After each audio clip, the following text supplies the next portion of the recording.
An emotional day here in Portsmouth as the city waves goodbye to Ark Royal, the former fleet flagship that served in the Royal Navy for some 25 years. She saw service in the Balkans War and also in the invasion of Iraq back in 2003. She's going to a Turkish scrapyard. She's been sold for £2.9 million. There have been suggestions that she might be turned into a floating casino or even a floating heliport in the River Thames, but in the end the MOD decided that she should be scrapped. So, as I say, a very emotional time.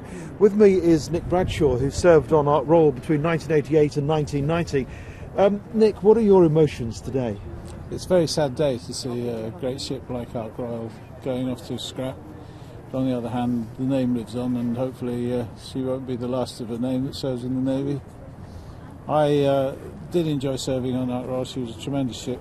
I served both in the amphibious role and as a carrier, and it was just great fun to see it operating in those two roles. What did you think of that decision back at the end of 2010 to decommission her early as part of the coalition government's defence cuts? I know they wanted to do something decisive and to show that they had control of the defence policy, but I thought it was a very hasty decision. I think it was badly taken, and it was a great loss of expertise. I think it would have been much better to maintain that area of expertise and continue the Harriers and continue at least with 2 carriers until there was a replacement nearly ready.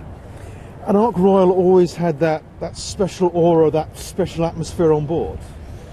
Well, she's an individual ship of that name. I mean, it was strange that they should call a ship Ark Royal, which was one of a class of 3. Normally, the Ark Royals have been individual ships, but as soon as she became the flagship, yes, she had an individuality all of her own. I served in 2 carriers, Invincible and Ark Royal, and it was just a great ship to be in.